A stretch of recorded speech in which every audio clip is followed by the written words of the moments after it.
Hi, this is Marlene with Miami Ghost Chronicles, and I want to welcome you to another episode of Stories of the Supernatural. Wherever you find us, whether it's a video on YouTube or on your favorite podcast platform, please like and subscribe to us so that you can get notification of when a new show is released. You can also find us on major social media platforms where I give you a heads up about upcoming shows and which date and time they will be aired. If you go to MiamiGhostChronicles.com, you can find links to the shows, MP3 files which you can download, or links to your favorite platform like iTunes, Spreaker, SoundCloud, and all other major sources. You can find information for upcoming and past talk show appearances as well as new book projects at MarlenePardo.com. You can also purchase books and merchandise there. And you can visit my author page on Amazon at Marlene Pardo Pellicer. Due to popular demand, I'm narrating my True Believer stories that I've collected throughout the years in a new series called Supernatural Storytime. You can find links at supernaturalstorytime.com.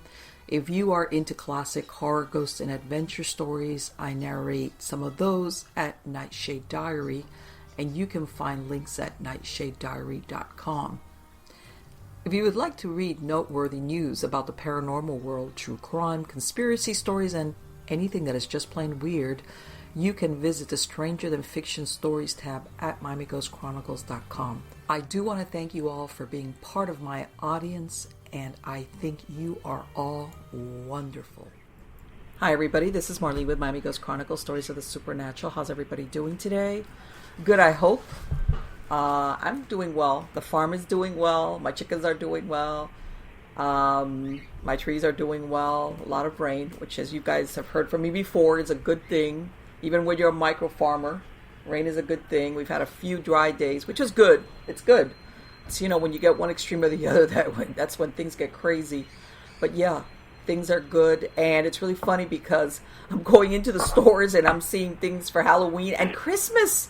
I walked into a Walmart and they've got Christmas trees up and I'm like, wait, especially in South Florida where, we're hitting like 90 degrees every day. And it's like, yeah, I'm used to that as far as the Christmas season. It wouldn't be the first Christmas I had where it was in the 80s, but still it's like, wait, hold on. It's really funny. All the gardening stuff is gone. Everything is gone. And I walked in and as a matter of fact, one of the guys was, I usually putter around in the gardening department. So I've known some of the employees that have been there a while, and they had used one of the guys to put up all the fake trees up, and he was like, yeah, and he connected them because some of them light up.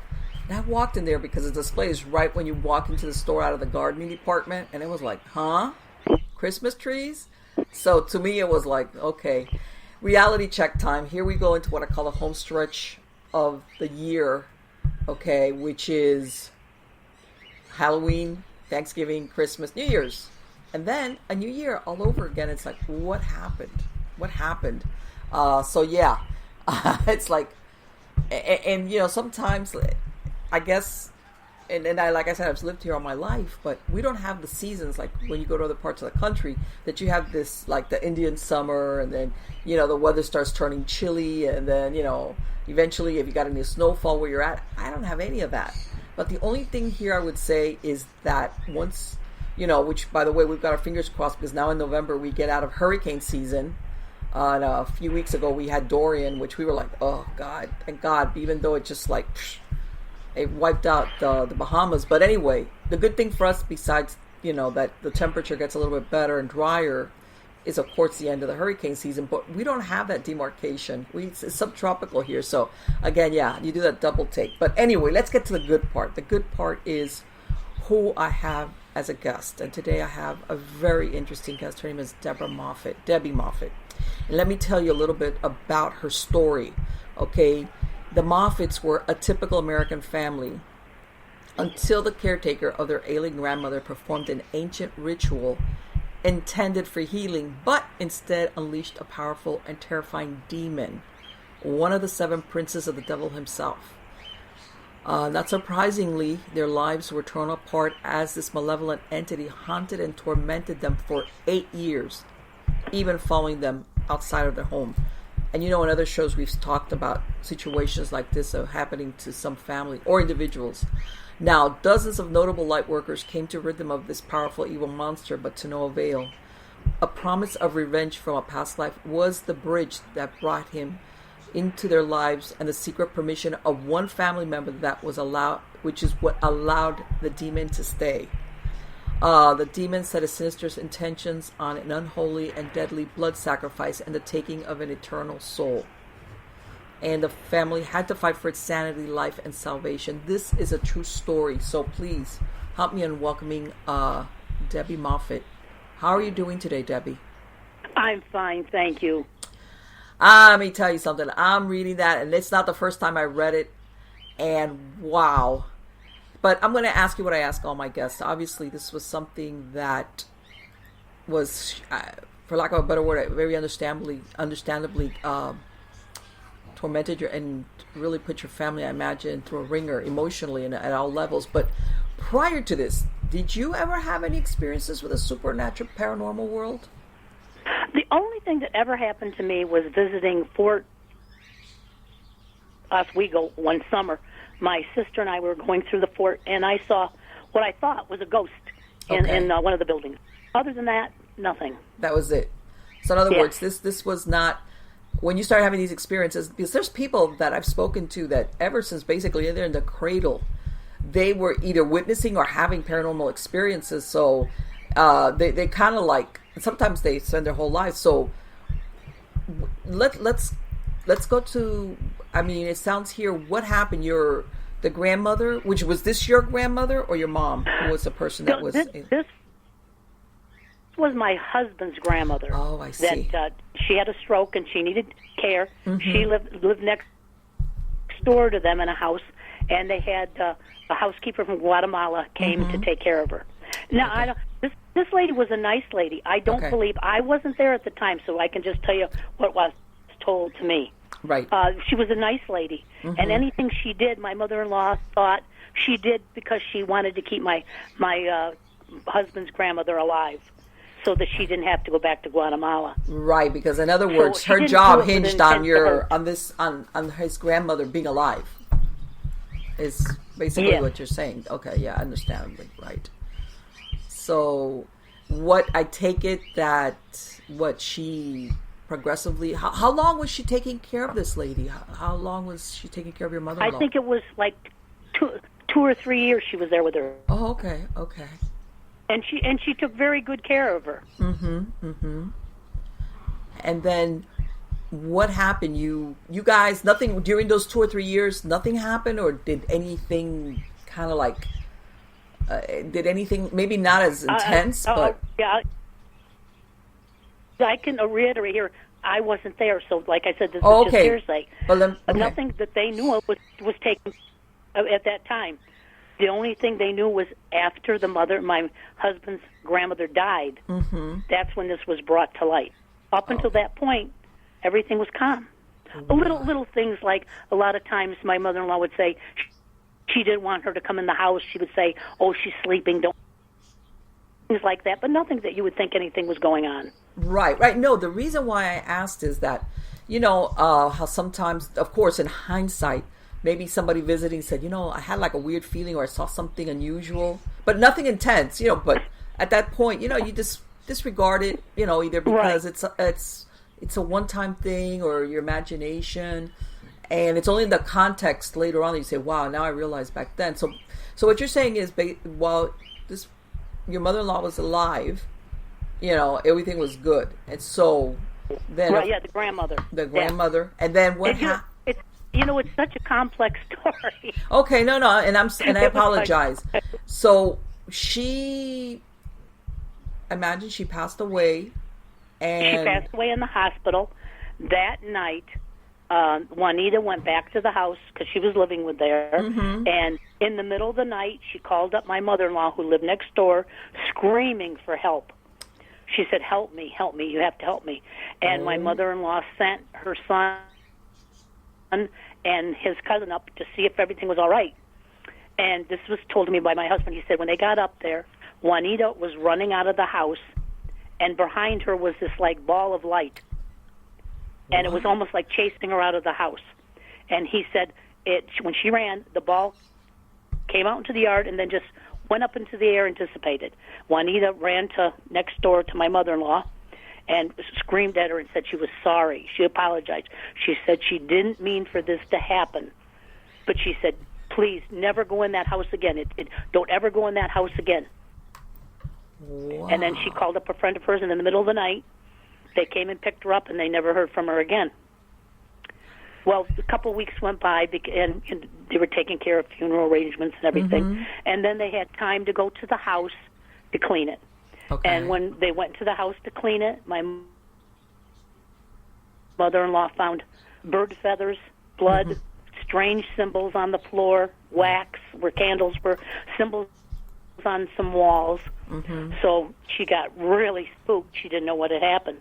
Right. My father-in-law helped her. They cleaned the whole house out. Right. And they kind of just tucked that away because everything kind of was calm at the time. And then things didn't start to manifest till a few years later. Right, and I see what you're saying. This is weird, but okay. Right, exactly. And so what did they do with the home? Did somebody live it? Did they sell it? Did they rent it out? They cleaned it out, and it was a nice little house. They rented it out. They rented it out to a single gentleman.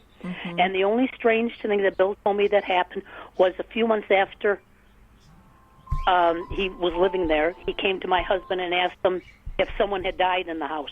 Oh. And my husband told him no, my grandmother lived there, but she died in the hospital. Right. And that's the only thing was ever brought up. So if something was happening there, they didn't know about it. Then Bill and I got together, and Bill had a bad heart. Okay. So we decided to live with his mother and father. There were 3 houses on the corner lot. This is in Rancho Cucamonga on Archibald. If you ever go there, you can still see the lot, which is strange. After 30 years, this prime location is completely empty, and no one has ever bought it. Interesting. So there was 3 houses. There was my the grandmother's house, my mother-in-law's house, and Bill's house. Well, Bill's health wasn't well, so we moved in with mother and father. We decided to rent out his house, which is on the other side. This is when things started to happen. The gentleman moved in. Okay. He never complained about anything, but my husband rented out the house, but he kept one room in the house for his sports memorabilia. It was an expensive, collection, but he kept it locked. So the gentleman knew that we would be coming down periodically to check on it.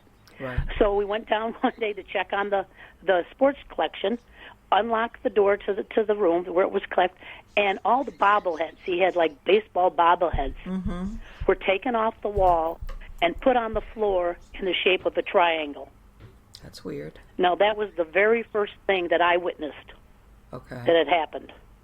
And, of course, you don't think, some thing's doing it. Right. We surmised, well, the gentleman got in the room somehow and was just playing around with the sports stuff, because that's what you would think. Of course. We confronted him about it. He said he hadn't been in the room. He just used the apartment to come home, sleep, and change. That's really, he wasn't there that often. But we changed the lock on the door just in case. Right. And we decided to keep a little more, come a little more often to check on it. Right. Then strange things started happening. Things started appearing. My mother-in-law was a very religious woman. Okay. And next to her bed, she had a chest, and she had all religious statues on it. And every night she used to pray before she went to bed. Well, she woke up one morning, and on the statue of Jesus was a pair of men's briefs. Wow. That's weird. The people in our house are not small; they're big people. So these were small briefs. So she said, what's going on? She thought one of us was playing a trick. What are you guys doing, playing with my statues? Don't do that. That's disrespectful. And we all said, well, none of us did it. So we couldn't figure out. No one could break in the house. We had dogs. We would have known if someone broke in. We had no idea where it came from. Well, this was just the start of the reports. Then soon we started getting jewelry. We started getting all different kinds of things. And then we started getting receipts, some paperwork. And the paperwork had the name of our tenant on them. Wow. So we thought, well, this, yeah. So we could not figure out what was happening. So then some things started coming that were expensive things. I remember one thing that came was a beautiful man's watch.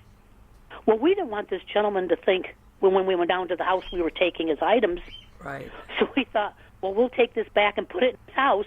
So, he'll find it and think he just misplaced it. Uh-huh. We went down, my husband and I put it in the house.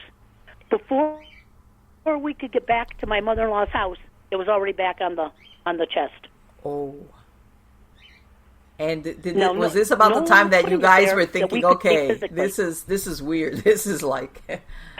Yeah, because it's your brain's trying to understand what's going on because it's like something, this can't happen, but it was happening. Yes, absolutely. So then we went down to talk to him again, and we noticed over the light switches in the house were strange symbols.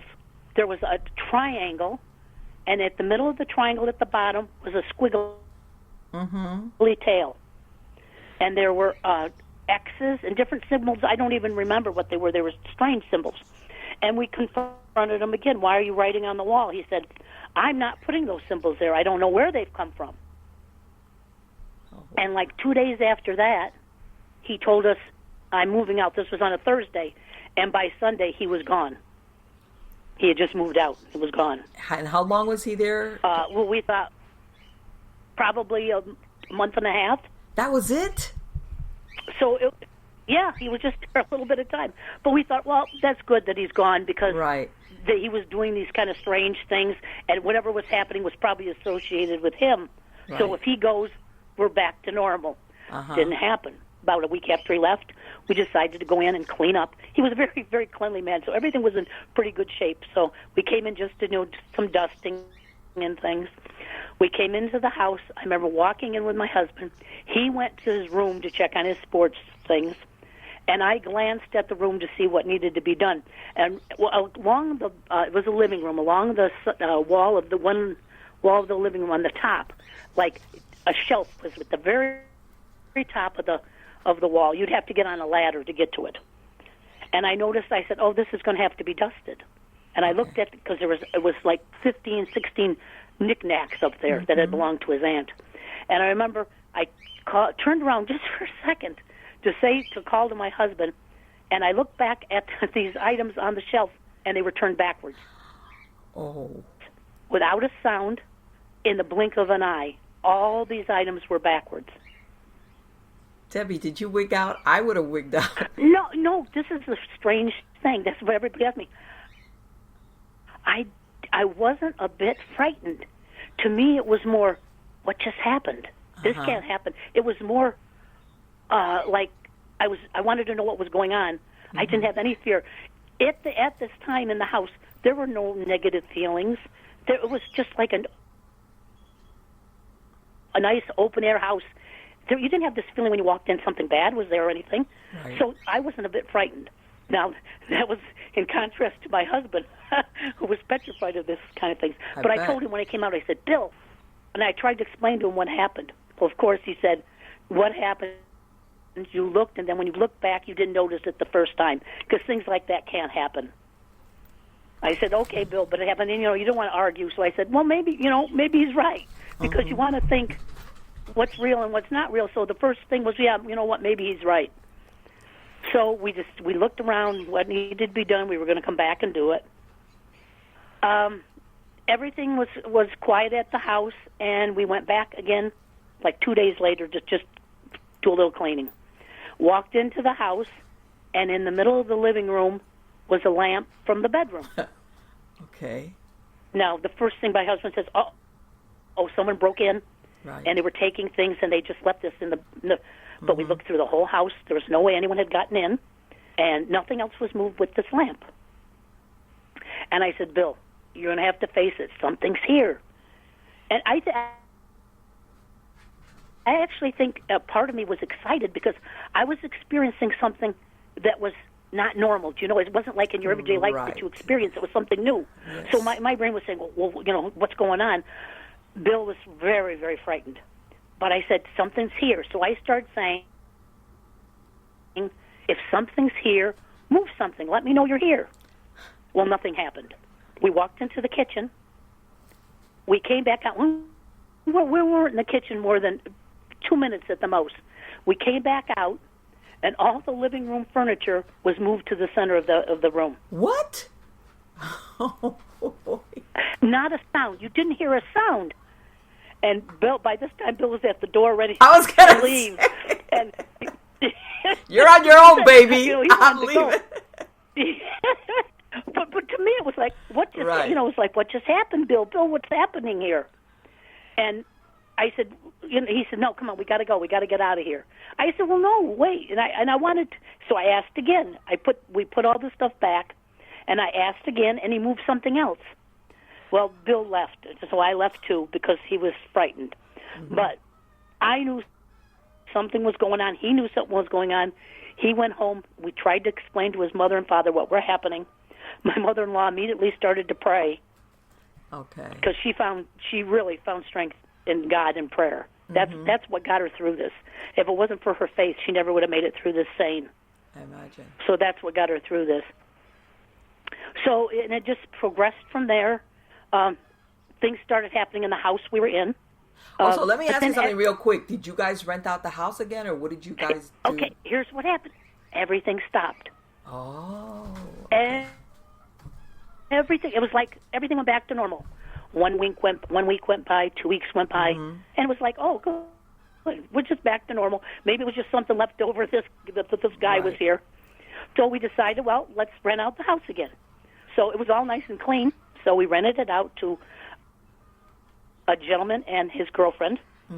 She was very nice. He was kind of reserved and a little older and quiet. Okay. And my husband said to them, he was honest with them. He said, this might be haunted, because he was still leery of the house. Right. So he wanted them to know. And they kind of laughed it off. I don't know if they thought we were kidding or what, but they didn't care, so they moved in.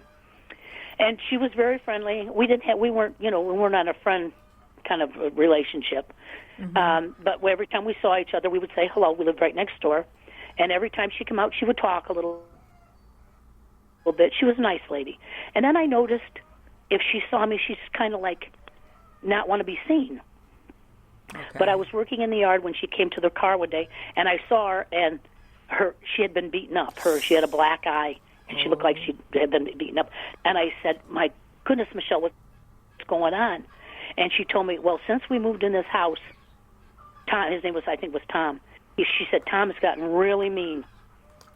And I said, well, you can't go on like this. Yeah. Get away from him. And she said to me, don't worry about it. I can take care of myself. I said, okay, Michelle. I said, but, we're here if you need us. Well, about a week went by, and I didn't see her. Another week went by, still no Michelle. And it was, even though I didn't talk to her some days, I always saw her. Right. Yeah, I know what you're saying. You don't talk, but you see the person, the coming and the going and stuff like that. Yeah. Yeah. So I saw Tom getting into his car one day, and I said to him, I haven't seen Michelle in a while. Is she okay? Because I was worried about her. And he said, Michelle left. And I said, well, and I tried to make more conversation, but it was like he looked at me and turned around. It was like, okay, I'm done talking, and he just went in the house. Well, about a couple weeks after that, he called up one day and said he was leaving. And he was gone like the other guy. He was gone like before. It was like, I'm going, and it's like he was gone. What span of time were they in there? But he always paid his rent. They were in there a couple months. Okay, so this, whatever was going on, comes on quick, huh? Yeah. So we went in again, went up next door, see what had to be cleaned. It was spotless. He had sanitized it. You could smell like Lysol. Everything was clean, spotless. And the only thing wrong was we had a big brown throw rug, It was missing, but it was old, so we didn't care. Right. He left the place in good shape and everything, so there was no problems. Probably a week went by. Things were going on at our house, just living. Right. So one day I was out in the yard again. A gentleman pulled into their driveway, went to their door and was pounding on the door. And I yelled over, no one lives there now. They left. And he said, oh, Tom's not here anymore? I said, no. He said, well, did you hear what happened to Michelle? And I said, no, I didn't hear anything. He said they found her her wrapped up in a throw rug in the garbage dump, and he didn't tell me what city or anything, and she had been beaten to death. Oh my God! And I said, I didn't know anything about this. Now my husband was the type of person who watched every news story, every news on TV, read 4 or 5 papers a day. I mean, that he really enjoyed the news. So I ran right home because I had to tell them what had happened to Michelle. And he said, "Are you sure this happened?" Because he said, I didn't hear anything on the news. I didn't read anything. So this man told me this happened. Whether it happened or not, I don't know. And you know what? I hate to say it. Sometimes if it's a slow news day, it makes it. But sometimes stuff like that, if there's a lot of other interesting news, it doesn't. So you were like, you must have been like, you were thinking, Tom did her in and wrapped her up in our brown throat rug. That's just what I felt guilty because I said, "Oh my God, was it something that was in the house? Right. Was it just Tom? What was going on?" So from that point on, we decided, no, we're not going to rent the house out anymore. Well, about this time, my mother-in-law was getting really antsy. One of the reasons why the person that lived next door, that gentleman at my grandmother's, her mother's house, when the older gentleman, his son came to live with him. Okay. And she used to take our little dog up and down the street. There's no sidewalk, but she'd walk on the side there and take a little dog for a walk. Well, he had his son move in with him, which was fine. He was a quiet boy. He was about 20, quiet, no problem. And she was walking down the street right in front of the house, and she looked over, and he was planting trees in the side yard of the grandmother's house, but he was planting them upside down. Okay. He was putting the tree in the hole upside down in the roots to the sky. Okay. And she was going to go over. She walked over to try to talk and say, like, "What are you doing?" She said he stopped what he was doing. He just looked her straight in the face, didn't blink, never said a word, and just stared at her. Oh. And she said, at that point, she said, "I didn't care how he was planting those trees. I'm out of here." Oh, sure, she absolutely. Just didn't care. She just wanted to get rid.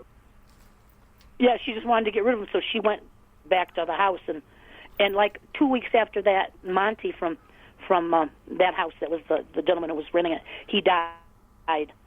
And so the young man moved out, and the house was empty. So now we were in the middle, and on each side of us were empty houses. We didn't re-rent them, but we wanted to move. At this time, my mother-in-law wanted to get out of there. So let me interrupt you real quick, Debbie. My mother-in-law... How long... Because it sounds like, they had purchased these 3 houses at the same time? Or... They purchased these houses back in the 40s. Okay. Actually, so my mother-in-law's house and the other house next door, they had them built. Wow. So they were built in the 40s, right after the war. Okay. So that's where they came. So we were gonna leave. My father-in-law, during this whole time, he was very strange. He wasn't a very nice person to begin with. Okay. But it was like he didn't care. It was like none of this stuff mattered to him. It didn't affect him. What did he care? Right. Okay. Even though my mother-in-law was very frightened. My husband was very frightened. But we decided we were going to go together because I was very close to my mother-in-law. I adored my mother-in-law. Okay. Well, she was a wonderful woman. And so we were going to move together to a bigger house, all of us. Right. So they sold the property. We were going to move to a house on the hill, right here, still in Rancho, but it's up on the hill, El Paloma. A bigger house, and it was very nice. Now, up until this time, even though all this stuff was... Now, we went back to the house. I mean, we did check on the houses, both houses. And the one that the gentleman, when Michelle left, we went in one day, and as we opened the front door, in the backyard was this really big cement tiger. There was a statue his aunt had that she loved. Mm-hmm. And sitting right in the middle of the hallway was a cement tiger. What? Sitting right in the hallway. So in other words, it was outside in the yard, and it ended up inside the house? Right. It was out in the patio, and it ended up with all the doors locked right in the hallway. So Bill said, "That's the end of this. We're not coming here anymore." He shut the door. Oh, crap. And I'm getting goosebumps right now. We were moving, so everybody was, in a good mood. Everything was fine. Mm-hmm. The very last day we moved, because it was so close, we did most moving ourselves over because we owned both properties at the time, so it was easy to move. Mm-hmm. So we moved over like a 2-3 week period, just bringing stuff up to the new house. Right. The very last day we were there. Now, up until this time, like I said, there was no feeling of malice, of evil. There was no, that right feeling. That wasn't there. The last day, we in the old house, we went down to my mother-in-law and I. Everything was gone except there were 2 boxes in her bedroom that we went down to pick up, and we were just going to tour the house to make sure we had gotten everything. So we go in her bedroom and we were going to pick up the boxes, and all of a sudden, from the kitchen, we hear almost like an explosion. What? So we both of us run to the kitchen, and whatever was in the house pulled, ripped from the walls, the cupboards, off the walls, and just scared them all over the kitchen.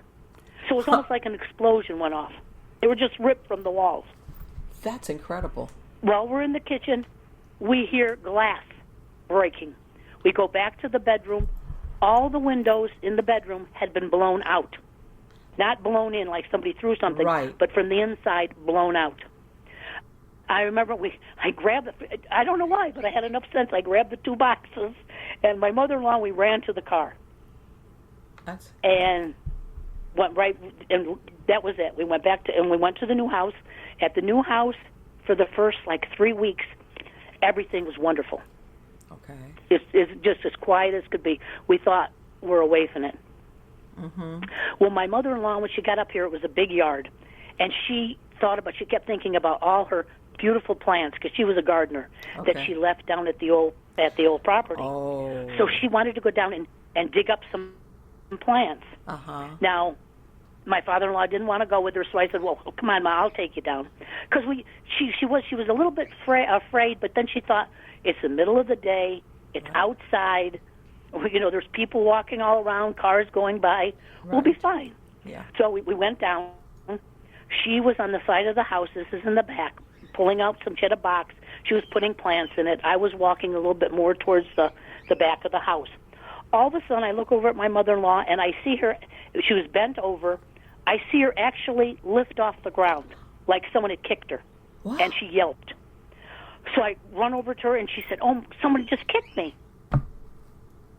Now, while we're standing there, see, so many things happen, it's just unbelievable. While we're standing there, it starts raining, but it's not raining rain, it's raining pebbles. I grabbed her, and there was a little shed, a little shed in the back. It had a plastic roof.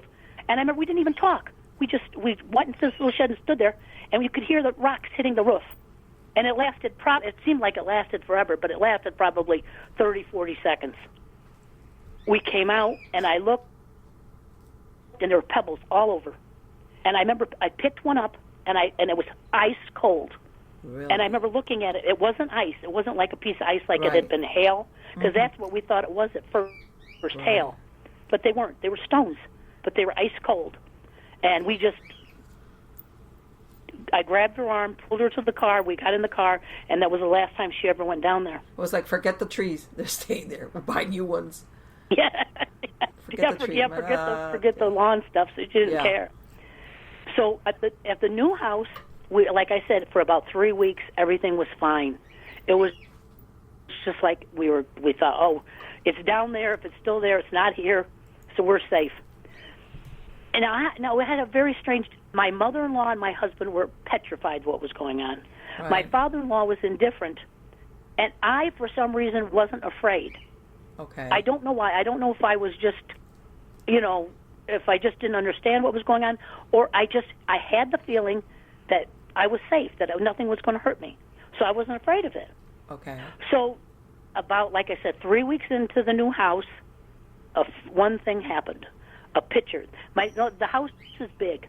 My husband and I had the downstairs a master suite, which is big. It's a big room with a sitting room and its own bathroom. It's a big room. Mm-hmm. My mother and father-in-law went upstairs, which upstairs is nice. It had a bed, a bedroom, another bathroom up there, and then it had a big room that was like a game room. It was all upstairs. And they turned that into like a sitting room for themselves. Okay. And so we were kind of far away. Mm-hmm. We got intercoms so that we could, that's all, because if I was in one room, I couldn't scream up to her upstairs. Right. So we got intercoms. Now the intercoms started acting weird. They'd be crackling, turning themselves on. You could hear like voices, but you couldn't make out what they were saying. Oh. A lot of times grandma thought she heard people talking to her or calling her name. So we finally just put those in a box and put them away. Then my father-in-law found a picture turned backwards. And it's like, at that point, I just knew this turning things backwards. And it was like, from that point on, it was for the next 6-7 years, it was like living in hell.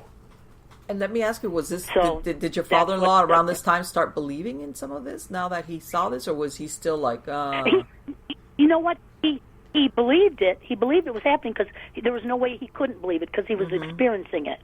But his attitude was like, no big deal. It was a very strange attitude towards all this. But it was like he wasn't frightened of it. He didn't want to know about it. It was like more like, if I don't acknowledge it, it won't bother me. That type of attitude. Then through the house again, things turned backwards. That's what it loved, to turn things backwards. It was like everything turned backwards. We had in the TV room had a fireplace with knickknacks on the mantels and on the side tables, and you could be looking one direction, they'd be normal. You'd look back, and everything would be backwards in seconds. Wow! It would be everything backwards. That's incredible. Well, then the most amazing thing started to happen. I was in my bedroom folding clothes or something. My mother-in-law was upstairs, and she called down to me out the steps, and she called, and she sounded like, something was happening. So I ran to see what was going on. She said, "You have to see this." So I came upstairs, and in her bathroom, there was writing on the mirror. And I looked at her like, "Well, what's this? Why are you writing on the mirror?" Right. And she said, "I was getting clean towels. I had just cleaned the mirror," she said. "I came back in, and this writing was on the mirror." And I said, "You're sure nobody came up and did this while you were up here?" She said, "I was right here." She said, "They couldn't have got past me on the steps." Right. So we called my husband and father-in-law up, and we looked at it. It said, "Talk to me." Oh. And it was written in soap on the mirror. That's weird. And, well, you can't, even though the weird things were happening in the house and all that stuff, this was to another level. So it was like, I remember thinking, okay, one of us must be doing this, Okay. Because you want to find, through this whole thing, you're always looking to find the rationale in it. You want to find something that your mind can make, this is rational. Yes. But it wasn't one of us writing, and we proved it by erasing the mirror. We cleaned the mirror. We shut the door. We went outside, and we talked among ourselves. And I remember my father-in-law said, "If anything is writing on that mirror, do it again." So we waited like 5 minutes, went back in, and it wrote on the mirror again. So there was no way anybody could get in that room. The four of us were together. So it wasn't one of us doing it, and there was no one that was in physical presence here that was doing it. Wow. And it started, my father-in-law, it talked for a while. It would say, "Talk to me." And then my father-in-law said, "Well, who are you? What's your name? What's your name?" And we left. We came back in, and it wrote Prince. His name was Prince. And let me ask you, was there a target person? Was it your mother-in-law? Yes. Yes. Okay. It turned out that this entity loved to talk. Now, if it didn't write on the mirror, if it didn't have place to write on the mirror, it literally destroyed our house. Really? It carved its symbol, that triangle with the tail. It carved it in the walls, and it didn't carve like little. It would carve like 2-3 feet in the wall of the triangle with the tail. It cut out the carpet, the triangle with the tail. It just, and all different symbols all through the house. And every day we wake up and it was like, what do we have to patch today? What do we have to paint today?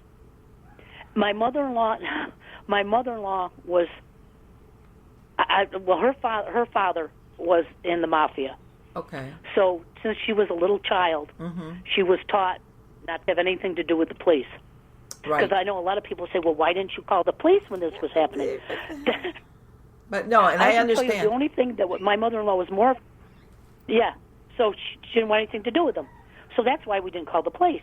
But if you think about it, what are you going to tell the "Ma, police? The police are going to show up and you're going to say, somebody's, writing on my mirror, or, I'm sure the police would have looked at you guys like, like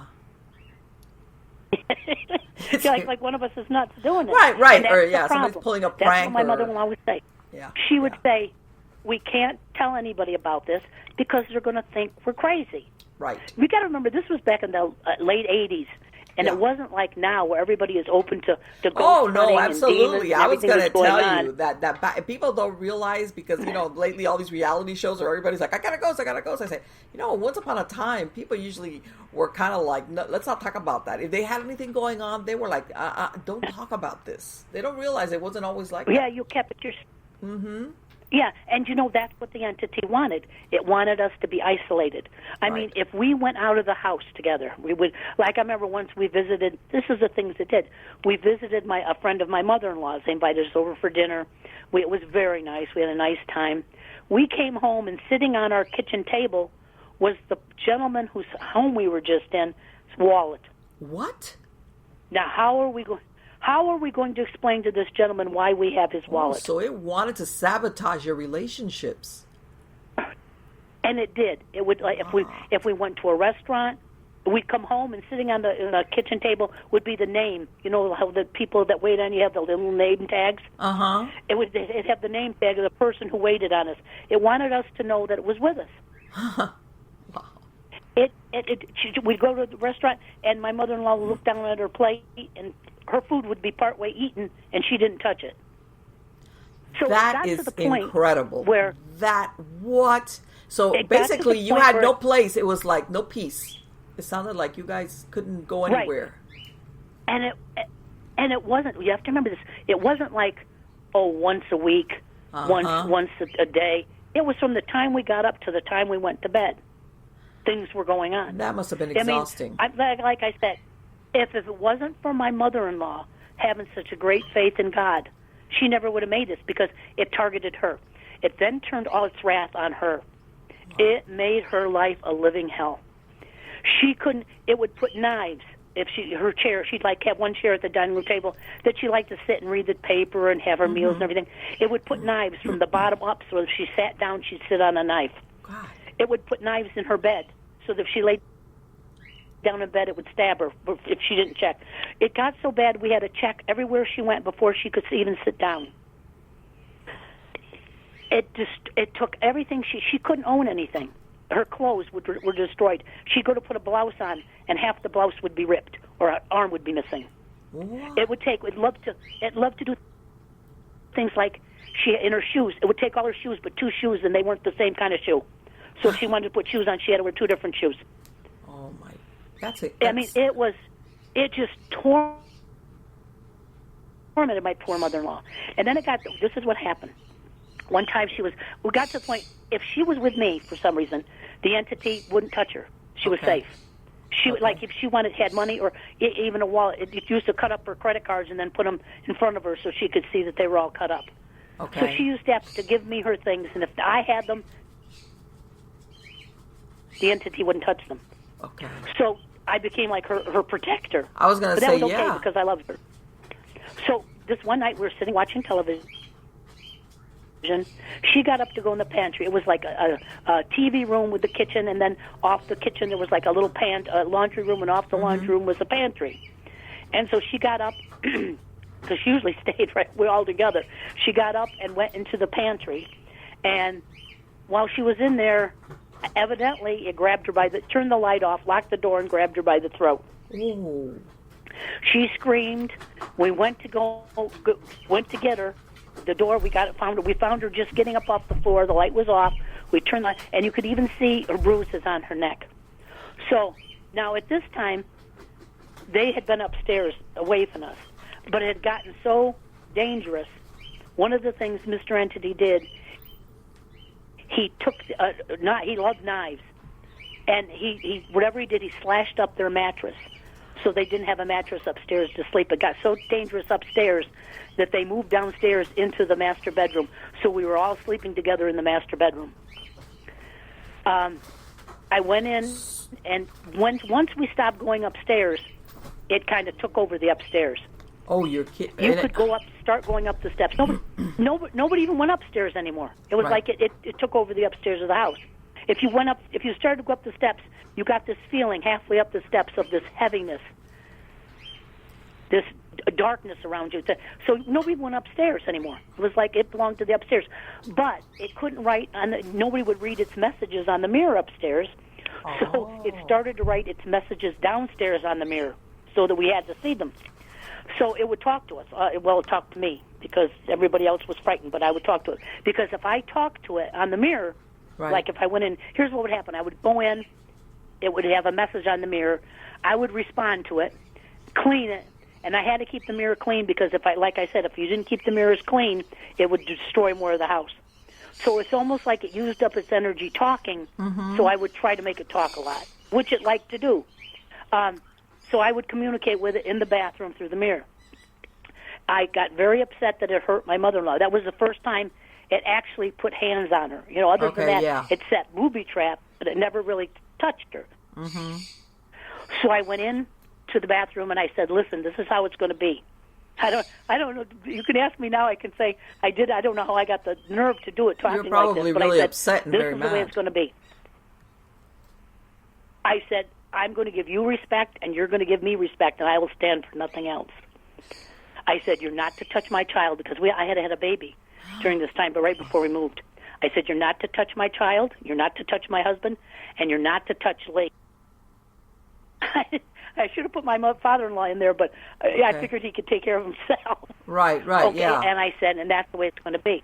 And I left, and I came back in the bathroom, and he wrote, I will not touch the child, I will not touch your husband, but Lee belongs to me. What? So I said, why does Lee belong to you? So for the next hour or so, with the matter of going in, erasing the mirror, coming out, erasing the mirror, he told me a long story. Whether it's true or not, I don't know. This is just what he told me. Right. He said that he knew Lee, and actually he knew my father-in-law from a past life, and that he was in a monastery, and he had like influence over monks, and Lee was going to be sacrificed to him, and for some reason the sacrifice didn't come to fruition. It wasn't carried out. It was stopped right before it was supposed to happen. But he said that didn't matter. Lee had been promised, and now he had come together. Okay, so in other words, he's saying that your father-in-law in the past life was a monk, belonged to a monastery that sounds like they were doing occult rituals, under the cover of a monastery. Right. Okay. Matter of fact, he even gave me the name of the monastery, the Sacred Heart. He told me the whole story. And I don't mean he spoke to me, but he wrote it. Right. So it was like, whether it's true, I don't know. Yeah, but you must have been like... He belonged to him, and he was coming together. It was like living in the Twilight Zone during this time. And you were like, okay, what in the world? How do I get out? At this point, it must have been like, okay, so what is he planning to do? What, if she's mine? That sounds very like final kind of. Yeah, right, it was. But one thing I noticed, like he could do like that thing just choking her, but he could have choked her to death, but he didn't. Or broke her neck, but he didn't. So there must be rules of what they can do. He could try to drive her insane, commit suicide, but what he had something else planned for her. Now, it got so bad that we started to look for help. Finally, my mother-in-law, when she heard this story, she said, okay, we'll try to look for help. First thing we did, we went to a psychologist. Okay. Because I remember reading about it. The Catholic Church said you need, some type of verification that you're not crazy or you're not doing it yourself. Right. So we went to a psychologist, the whole family. Okay. The psychologist said there was nothing he could do for us. He had never heard of anything like this before. He suggested that we get in touch with a university that studied the paranormal, or get in touch with the church, or somebody that, in this field that could help us. Right. So my mother-in-law decided she would try the church. Now, at this time, she wasn't a member of any church. Since her mother had died, she had stopped going to church because she used to go with her mother-in-law. But we had the church right up here by us, and we had one down in Guasti. And for some reason, she chose the one down in Guasti. She went down, and she didn't tell them what was happening. She wanted to get the priest up to the house first. Okay. So she went down and asked for a house blessing. Okay. So she was so happy because the man was coming to bless the house. She thought, if the church is involved and they come bless the house, we'll be safe. Okay. So the gentleman comes, he knocks on the door. We have a foyer when you first come in the house. He never left the foyer. He came in, he stood there, he looked around. My mother-in-law and I were with him, and she said, "Thank you so much for coming." And he just kind of got quiet, and he took holy water out, and he made the sign of the cross, and he said, "All right, your house is blessed now, I have to go." That was it? And she said, "Well, wait, yeah," she said, "Don't you have to go to each room and do that?" He said, "No, this is good, your house is blessed now." Well, then she started getting panicky because he wanted to leave. So she started to tell him what was happening. Oh. This man wasn't even listening to her. His eyes were just kind of going around, and he looked at me and he said, "You know, when women get this age, they get a little crazy." Yeah, but that's why I'm just blessing your house from the foyer. Yeah. And he was gone in his car before you could even see where he went. I mean, that's how fast he ran. And never heard from him again.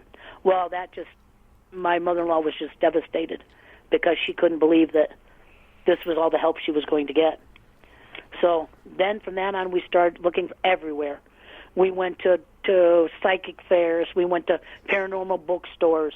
Because like I said, where do you go back then? Where do you go for help? Yes. It's not like you can go online like now. So, I mean, then for the next years, it was just a matter of going from person to person. We had the university, I think it was UCLA or USC, Thelma Moss's group that studied this. We had Carrie Gaynor come. We had other religions come to the house. Couldn't help. They would all come, and it was like once they got here, they felt helpless. And Mr. Entity, I mean, he was actually an amazing being. I mean, evil, but he was an amazing being. My mother-in-law was Italian, but her heritage was Albanian in Italy. They were in Sicily. Right. And they spoke a dialect called Tobresh, which is a very, very old dialect. I don't even know if it's spoken anymore. Okay. But they would speak it, and my husband spoke it, and she spoke it. So at this time, what he would talk about, he would be like, comment on anything we had done during the day or conversations we had had. I remember one thing he wrote on the mirror when the priest was doing the holy water, and my mother was going to go get some more holy water, and he told her, "Go get it. It's just God's piss." Oh my! So let me ask you something. Like you said, you had different religions. They all kind of did like the priest in the foyer kind of deal. Like, oh, this is beyond me, beyond my pay grade. Somewhere out here. Yeah, it was like and we had real qualified investigators come. Right. And they would we had like Chris Chacon come from some paranormal group, a big paranormal group. We even had Ed and Lorraine Warren. Yeah, wow. Come to the house. Okay. But let me finish about the Tobresh story. Okay. Like I said, so that was a very old language. So he would comment on everything we said. So my mother-in-law started talking things she didn't want the entity to hear to my husband in Tobresh. So she thought, well, then he can't understand. He would start answering my mother-in-law on the mirror in Tobresh, writing Tobresh on the mirror. Oh, wow. So he spoke Italian. He spoke what else? Latin. He spoke Tobresh. He spoke Spanish. Let me ask you something, Debbie. Did you guys, when that first time that he gave you that story about monastery and that your father-in-law was did you ever ask your father-in-law? Did you ever mention that story to him, or did he react at all to that story? Oh yeah. He said he didn't know. He didn't know. It was like, okay. See, my father-in-law was strange. He was very self-centered. Okay. This entity, although it was causing him problems, the one thing my father hated more than anything was it was costing him money. Okay, yeah. But it was costing him time too. But since it wasn't centered on him. It was just, hurting my mother-in-law. He, disassociated himself from it. Right. It was like he could sit back and watch and not really be involved. Okay. Which, to me, I just couldn't understand that. But, so, like I said, Mr. Entity was amazing. One time, we had different cars. He would destroy my father-in-law's car because they would have to go somewhere. My mother-in-law would have to go with him. So he would constantly destroy their car so they couldn't use it. I remember one time we had 2 different doctor appointments, so we had to take different cars. And I went out to him and said, Mr. Entity, when I came to the mirror, I said, Mr. Entity, please, don't do anything to my mother-in-law's car because they have to go to the doctor. And I couldn't be with her because I had to go with my husband to the doctor. Right. So he wrote on the mirror, all right, for you I won't do anything today. They can use the car, but tomorrow I'm going to break the big window. So that day he didn't do anything to the truck. The next day he broke the windshield. I mean, things like that. One time he took the truck and put it out in the middle of the road. My God. We woke up in the morning and the truck was in the middle of the road. It hadn't been started. It was all locked up. And it had the ability to abort things. Yes. I mean, well, this is beyond aborting. This is. It brought so many knives into our house. They weren't our knives. He would do patterns on the floor with knives. And we got a big box. We pick up the knives and throw them in the big box till the box got full, and then we just throw it away. Let me ask you, Debbie, and of all these people that came through the house that you contacted, was there anybody, or either a person or a group, who kind of zoomed in and gave you a description or something that corresponded with what it had communicated to you? There's 2 good things, interesting things. The first one were the Warrens. Okay. The Warrens came, Ed and Lorraine Warren. This was interesting. Okay. They came. They were very nice to us. I hear a lot of negative things about the Warrens. But all I can say about the Warrens is they were very nice to us, and they tried to help. They couldn't help, but they tried, and so I thank them for that. Okay. They were nice to us. Okay, so they came. The night that they came in the late afternoon. In our hallway, there was a kitchen, then a little dining area, then the family room. There was a little hall there. And we had a big box that was full of Jamie's toys, my son. He was just 2 years old. So he was, as Ed and Lorraine walked down the hall, Ed went by, and then Lorraine came, and the whole chest, it was a heavy chest, slid out right in front of her. Wow. Very rarely did you see anything happen. Okay. Everything would always happen when you turned your back or you went in the other room. Right. But this is one of the times that actually happened right in front of us. We saw it. And I remember they came in. We sat down at the kitchen table. We all discussed what was going on. Then Lorraine said, I'm going to go walk the house. And she left by herself. And she said, I'm going to, so she went through the whole house. She went upstairs. She came back down. She came in and she said, Ed, I have to tell you, this is one of the most powerful, ancient entities I have ever come in contact with. And my mother-in-law said, what? And she said, yes, it's a demon. It's a demon, Ed. And my mother-in-law's face because all these things were happening, but nobody ever looked at my mother-in-law and said, you have a demon after you. Right. When she said that, my mother-in-law's face just almost collapsed. Wow. She was it was. And so they came. They were here 3 days. They were the second day they were here. Ed said, "We're going to do a rite of provocation." I had no idea what that was, but okay. At this time we had a paranormal investigator living with us. Wow. So he was here with us at the time. We went into my mother-in-law wanted nothing to do with it, and that was okay because they said she was so frightened. So she stayed in the TV room with my son, the little baby. She sat there with him, take care of him. In the living room, there was Ed and Lorraine Warren on one side, sitting in chairs. Then between them, there was a couch. I sat on the couch with my father-in-law, and then think of this as a U shape. Right. On the other side was my husband and the paranormal investigator. Then they brought a gentleman with them named Kevin Sullivan, I think his name was. He videotaped everything. Okay. The first day they were here, he videotaped. They interviewed each one of us. the second day they did the rite of provocation. This was in the evening. This was, I'm sitting here picturing this because I remember it so well. They started doing the rite of provocation, and I noticed my father-in-law was a little antsy. Okay. All of a sudden, my father-in-law stands up, and I don't want to say that he changed, but his mannerism changed. It's not like he metamorphosized into something else. He didn't, but he changed physically in the sense that his carriage changed. He drew his left arm up to his chest like it was a stroke victim. Okay. And his head went down, and his back kind of curved. And he got up off the couch, and nobody was saying a word at this time. Ed had stopped the rite of provocation when this happened. Right. And he had one of his legs. He wasn't using it. He would drag it as he walked. And he walked over to Ed Warren, and he looked at him. And Ed Warren had, he said it was a little piece of the cross. Okay. And he took it up and put it in front of my father-in-law, and he said, "You can't harm me. This protects me." And I remember my father-in-law looked at him in a voice that wasn't my father-in-law's. He said, "I'm going to bite your arm off and that piece of wood, chew it up, and spit it in your face." Oh, my. And then everything got really, really quiet. Ed just kind of looked at him.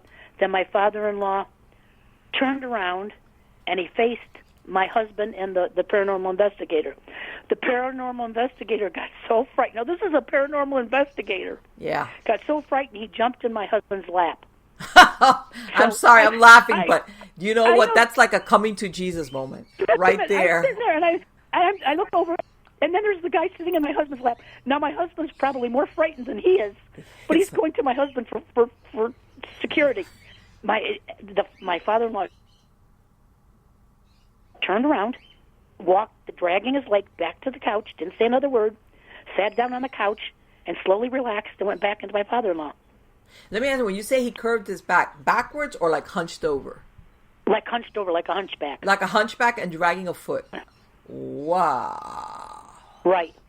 And my father-in-law didn't know what had happened or anything, and I remember Ed said, "Well, it's late tonight. We'll talk about this tomorrow." And I need to change my shorts. Okay. So they went, and now we have to remember we're all sleeping in the same bedroom. I bet. Later that night, my husband and I had gotten to the habit, but especially my husband, he could not sleep till the sun came up. He was so frightened of what was going on. And you know that stayed with him his entire life. Oh. He couldn't sleep when it was dark because he had to be on guard. Even when the entity left, he always was like that. Yeah. It's like a PTSD kind of thing. Yeah. But in the middle of the night, so we're over there because the bedroom was, like I said, they were in the one part of the bedroom, we were in the sitting room, we had our bed. My father-in-law gets up out of the bed, and we look over at him, and instead of my father-in-law, when he stands up, he turns into the same thing he was earlier. He bends over, his arms drawn up, he's dragging his leg, and he goes into the bathroom. Oh, and who's seeing this, you and your husband, or just... me. Oh, your poor husband. Yeah, my mother-in-law was sleeping. Okay. And my husband turns to me and he said, "I think you better call Ed." I said, yes. "How am I going to call him in the middle of the night? What are they going to do?" But he came back out, same way, got into bed, and went to sleep. Holy crap. Oh, my God. That my husband was so... He couldn't shut his eyes after that, I can tell you that. It's like, "Dad, I'm sorry, but you're going to have to sleep out in the living room."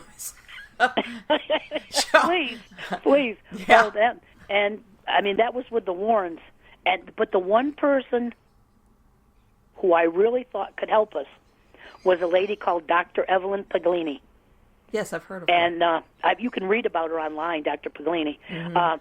I never knew about her. Somebody must have told. I can't. All this happened so long ago. But let me ask you something real quick. Memories, Here they come in. Wait, Debbie, because the Warrens are so famous. So what do? They come in 3 days and kind of say, "Sorry, this is beyond our pace." What? They just said, "We can't help you." That was it. Okay, here's what they did. The next day they got in touch with us. They said they had a friend who was the head of a paranormal organization in L.A. Okay. They got a hold of him, and they arranged for a church. It wasn't a Catholic church. Okay. It was an Episcopalian church. Okay. They arranged for us to go. The priest there. Okay. The next night, all of us, including the paranormal investigator, went to this church to talk to the priest because he was open to coming to the house to do an exorcism. Okay. So we got there. We told him all our story. Very nice man. First thing he asked was Jamie baptized? Now, with everything going on, we hadn't had time to get Jamie baptized. Okay. So we said, no, he's not baptized.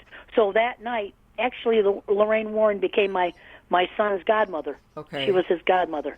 Okay. So we made arrangements for that Sunday, this was like Friday night. Mm-hmm. That Sunday for the priest to come to the house and perform an exorcism. Okay. Well, first you have to understand my mother-in-law was dominated by my father-in-law. Okay. No matter what he said or what he did, no matter how wrong he was, in her eyes, because of her Italian upbringing, mm-hmm. he was the master of the house. What he said went. Okay. He started on her that night when we got home. You know, you can't have this man come do an exorcism because he's not a Catholic. If you have him come do an exorcism, you're going to be excommunicated from the church. So he harped at her and harped at her. No matter what Bill and I said, he talked her out of letting the gentleman come. The gentleman came all the way from L.A., and my father-in-law wouldn't let me go to the door and even explain the situation to him, why we weren't having this exorcism. He said, no, you can't open the door, just leave him alone. So in other words, he went from not caring because he wasn't being affected to all of a sudden prohibiting somebody from doing an exorcism. Uh-huh. Right, for somebody from coming in and doing the exorcism. Right. So the Warrens said, we're sorry, you know, that's our only contact out here. We're not from around here. It's not like we have our people out here that we can help you more. Sure. We're sorry. But they tried, and they were very nice people. Okay, that makes sense. So I thanked them. Yeah. During this time period, you have to understand, we had all kinds of people come. We had people that, if you met, you wouldn't want to be around them, but you were so desperate, mm-hmm. you would invite them into your house to try to help. Right. Help you. We had one gentleman came, a nice enough gentleman. He said he was a wizard or something. He came into the house, went upstairs. He wanted me to go with him. I went with him. He brought eggs with him. Okay. And he put eggs all over upstairs. Okay. Then he started doing some kind of ritual. Well, the eggs started flying through the air and pelting him until he was covered with eggs. He said, see, I don't even remember him saying anything. All I remember him is running down the stairs and out of the house. And then we never heard from him again. Right, some of the people came. A lot of them, I got the feeling, a lot of them would have to be paid. And I got the feeling that a lot of them came thinking nothing was really here. It was in our minds or whatever it was. Mm-hmm. And when they got here and Mr. Entity showed himself, but not physically, but showed what he could do, right, they got really frightened. Yeah, it was like, right. They went into thinking, oh my God, yeah. Oh, this is gonna be great. This is gonna be so interesting, and then all of a sudden, reality hit him like a 2x4 between the. Okay. Right. Yeah. So we had all kinds of people come from all over. We even were talking to people down in South America to come and help us. We had a voodoo lady from Louisiana come up and try to get rid of it. Okay. When she was here after she said he left.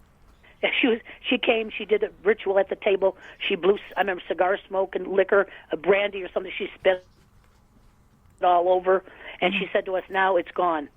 And all of a sudden, we heard boom in the other room. Went in, and Mr. Entity this was a small bedroom, and it was a bed was one of those beds, high poster bed, mm-hmm. and he literally turned the bed upside down in a room where it couldn't turn upside down. So is that at the moment she left? And the bed was upside down, and she said, no, when she was here. No, but what I'm saying is that the point that she said, I'm leaving? She must have been like... No, she said to us, she said, now, don't be upset. This is just residue. Really? And we said, residue can turn a bed over? And then they left, and Mr. Entity was still here. He would give us commentary on everybody that came to the house. But the only ones he never said anything about were the Warrens. Mm-hmm. He would insult everybody that came. Like when Chris Chacon came, the investigator, he brought a meter with him to go around the house. And he wrote on the mirror after he left, he said, that man has no juice. He said that machine didn't detect me. So we would get commentary. Everybody that came to the house, he'd either tell us about their sex lives or everything, all personal things about the people that came. So, it was an amazing being. It's too bad it was so evil. Right. Because it knew so much. Then, like I said, Dr. Paglini came. Okay. Now, Dr. Paglini, she came in. This woman came in with such confidence. She just came through that door. She was like a knight on a steed going to go to battle. I looked at this woman and I said, wow, this lady's going to help us. Okay. And she told us all about her past. She didn't mention the Church of Satan, which she had helped founded, which I didn't know at the time. But she had changed since then. She started practicing a different type of magic. Okay. But I got the feeling that she was a very powerful woman. Okay. She went through the house, and then she said, she called, the next day she called on the phone. She said, I want you to start writing these things on the mirror. Okay. So I think my father-in-law did most of the writing. He wrote on the mirror, Dr. Paglini welcomes you to talk to you or something. And then at the bottom, she had him write, God protects us. Okay. And we went in and looked after it. My father-in-law wrote it. And Mr. Entity had crossed off God and put Prince. Prince protects us. Oh. And he actually hated Dr. Paglini. I bet. Absolutely hated Dr. Paglini. Called her all kinds of names. And all I can think of is people that he'd make fun of or everything, but he never got mad at them. Do you know? Mm-hmm. They would come and he would just say funny things about him because he had a very funny sense of humor. Okay. He would say funny things about the people that came. He never said a word about the Warrens. Not a word. Okay. And then, but I think that Dr. Paglini in some way must have been a threat to him. Right, and yeah. he felt that he had insulted her to make himself feel. So she was probably our best bet at getting rid of him. Mm-hmm. She did this for like a week, all these things, and then she said to me, she called on the phone, she said, I can't get rid of this at your house because someone there is giving him permission to stay. Oh. And I said, I don't know who it could be. Yet in the back of my mind, I could think about my father-in-law. Right. Because my father-in-law wasn't a happy man. Mm-hmm. He just wasn't. Let me ask you, did you ever do that hunched over thing again? Did you ever see him transform like that again? I didn't hear you. Did you ever, after that time that you woke up? No, that was the last time. Okay. After that time, when he went to the bathroom, I never saw that again. Okay. That never happened again. But it was still like you knew it was there. Oh, yeah. She said, tonight I'm going to do something. Mm-hmm. Tomorrow you call me up and let me know what happens, and I will tell you who's keeping the entity there. I said, okay. Well, that night, as usual, they went to bed. My husband and I were up, and about 3 o'clock in the morning, all of a sudden my father-in-law jumps up, and he was literally shaking and gagging. Really? And we thought we were going to have to call an ambulance. And it lasted like 5 minutes. And then just as soon as it came, it's just like it stopped. And he laid down and went to sleep like nothing had happened. The next morning she called. I said, this is what happened. She said, your father-in-law is the one that's giving it permission to stay there. She said, he didn't bring it there. She said, but he's giving it permission to stay there. Okay. And I found out later from Mr. Entity himself, I was the only one that went into the bathroom. It was the guest bathroom in the hall to talk to Mr. Entity because my mother-in-law and my husband were way too frightened to talk to him. My father-in-law thought he didn't want to talk to it. Well, one time I came out of the bedroom kind of quiet, and I saw him go into the bathroom. Okay. And when I went into the bathroom after him, I noticed he had cleaned the mirrors.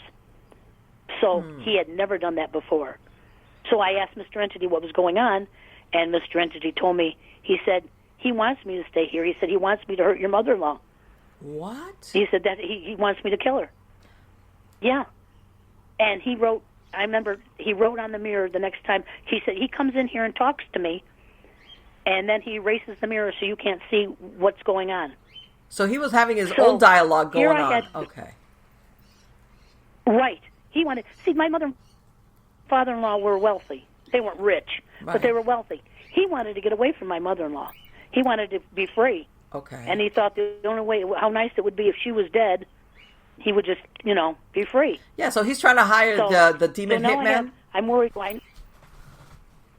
Yeah, can you believe what kind of, a family has a demon, instead of banding together, one of the members is trying to get the demon to kill his wife.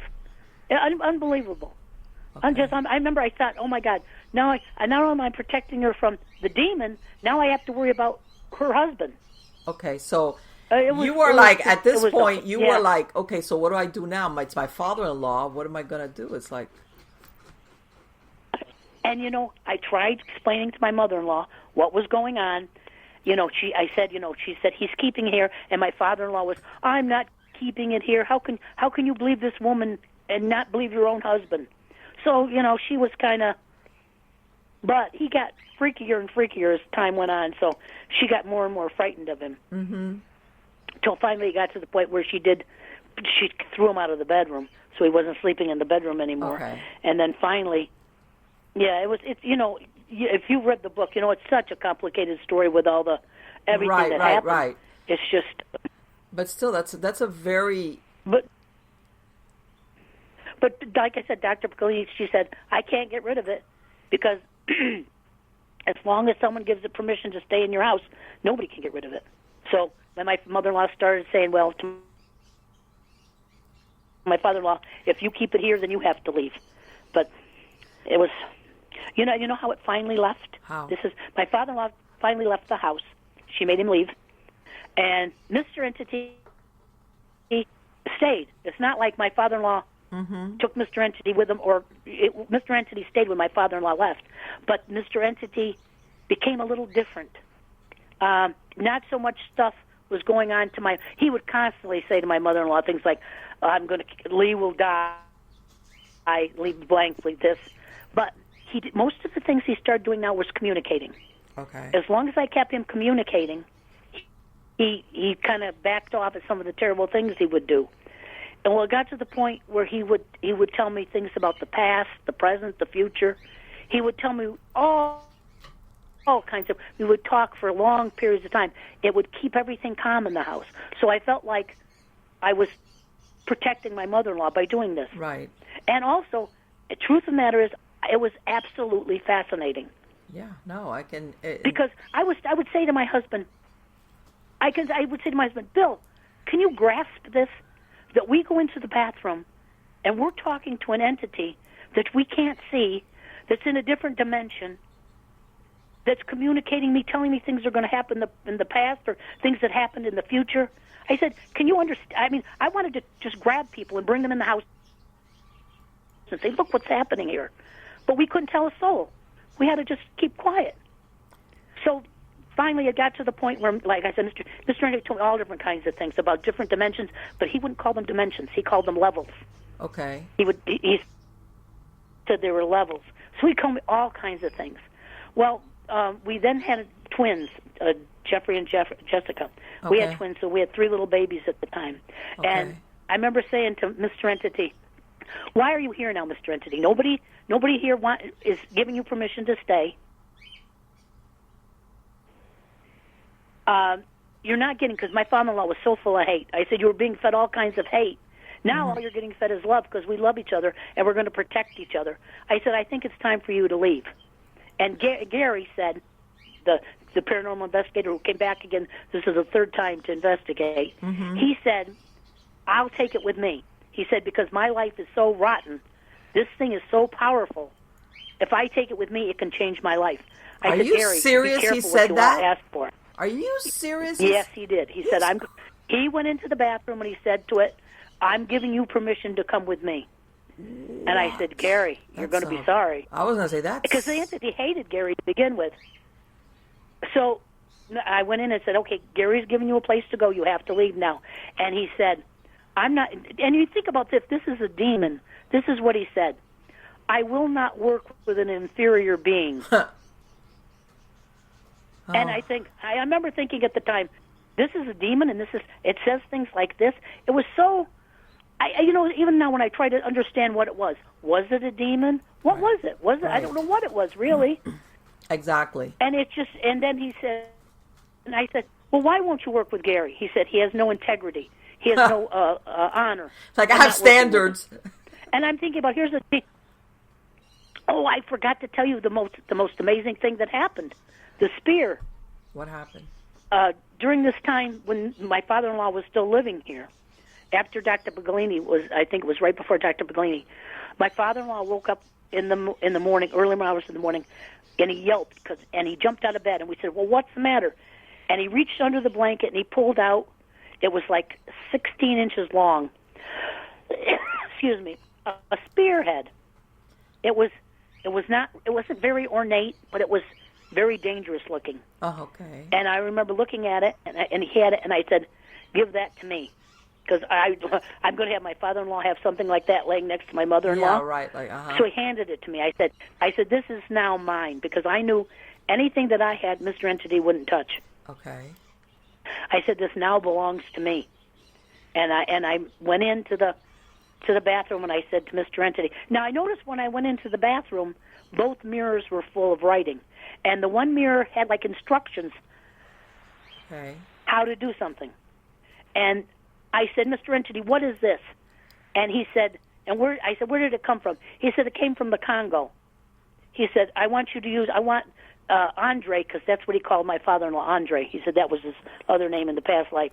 I want Andre to perform a blood ritual on Lee. Yeah, he said he needs to do that. And I said, Mr. Entity, this was like 4 o'clock in the morning. I said, Mr. Entity, you're never going to use this for a blood ritual. He got so mad, he blew out every window in the top floor of the house. Wow. But I remember the next day we took the spear to the museum in Los Angeles. Mm-hmm. They told us it was from the Belgian Congo area, like he said. Okay. It was over 200 years old. They said the way it was sharp, and they could tell it wasn't used for hunting. It wasn't used for warfare. He said chances are it was used for by a shaman or a medicine man. In other words, it was a ritual object. Right. He said, where did you get this? He said, it looks like it's brand new. He said, wherever it's been taken care of. He said, it's like just made. And I said, if I told you where I got it, you wouldn't believe me. So I've had that spear since 1989, I think it was. And I know if I have it, he can't use it on anyone or can't perform any blood rituals. So I know about this is with me, it's safe. This is so you're thinking. I mean, I don't know how you were able to sleep with your father-in-law in the room after what you saw and with this thing with the spear. I would have been able, how can you sleep with one eye open?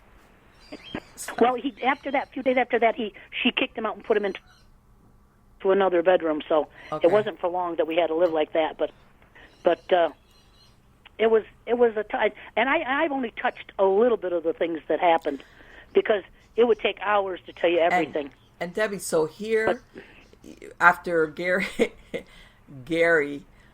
okay, gives him an open invite, which he's like, poo-poos. Right. And then I said, well, you have to go. And he said, please, I want to stay here. I said, you can't stay here. You have to go. You just have to go. Not that at that time he was doing anything bad. You know what I mean? He wasn't really causing problems. He was just communicating. Right. But I couldn't have my family live like that. Oh, no. I had little kids. I couldn't have them living with something like that in the house. I just couldn't have it. So I said, no, you have to go. And the last thing he wrote on the mirror the day Gary was leaving, Mr. Entity wrote on the mirror, goodbye, my family. Oh. And we've never heard from him since. And I have to ask, what happened with Gary? Now, Gary, I don't want to tell you his last name because there's problems with Gary. The entity did go with him because Gary said when he moved into a new apartment, Mr. Entity put the triangle with the tail over his door. But he said, when I asked him, tried to talk more about him, he said, after that he left, which I almost believe because he hated Gary, and he didn't want to stay with Gary. So I don't think he stayed with Gary. But Gary kind of changed. Gary became more into drinking. He changed. He got more into the psychic, became a psychic. Okay. All kinds of things. If you want to find out about, I can talk to you privately and tell you some things. Okay. So in other words, he went from just kind of dark guy and to darker. Like, yeah, he didn't sound like a happy man to begin with, though. And yeah. So no, he wasn't. But you know what? The thing was, my mother-in-law and my Bill and I liked him here. I liked him here because he was a witness to everything that happened. So people didn't think it was just us. We were crazy. My husband liked him here because it was another person for strength.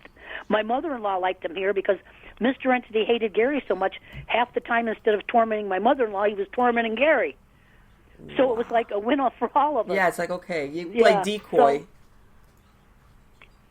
Yeah, but we had so many people come to, so many, it's like you take every horror movie you've ever seen, put it all together, and there was elements from every horror movie in this. What happened? But let me, and you know what? And yet, it sounds. Did your family suffer from PTSD? Like afterwards, like did they really believe, or were they like they say? My husband did.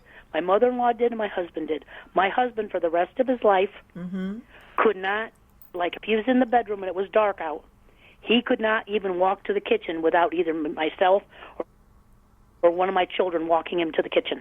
I know he wasn't weak. I don't want you to think he was weak. He wasn't a weak man. Right. He just couldn't.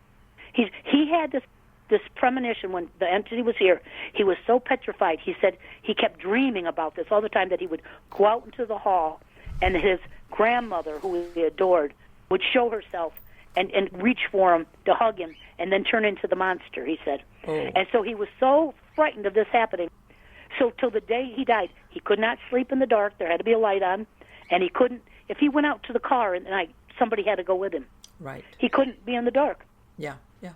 And that's understandable. My mother-in-law, bless her, she had, like I said, she had such faith in God that that's what got her through this, was God. Her faith in God got her through it, made her strong. We had such stuff going on in the house, and it was so consistent that it became our life. I know people don't understand that. But if every day you go through the same kind of thing, right, knives and chairs, poisoning your food, this and that, it becomes almost, that's your norm. Right. Exactly. After 2-3 years, that's your normal life. So she almost adapted to it. Yes. She'd go to sit down, she'd have to check the chair. She'd go to eat, she had to check her food. It was like that just became our life, and it was just too much. It was just, and Mr. Entity, like I said, he is. I wish somebody would look at the pictures, like somebody really, an authority, would look at the pictures, look at the spear, hear the story, and try to explain it to me. Because it's been 30 years, and to this day, I have such questions. What happened to your father-in-law? Respond to me? Why? Like, my father-in-law left. He moved out of state, and eventually died. Okay. We never saw him again. That's so. And they were married for almost 50 years. Okay. Let me ask you something. Well, I know that you guys, that she put him out of the room.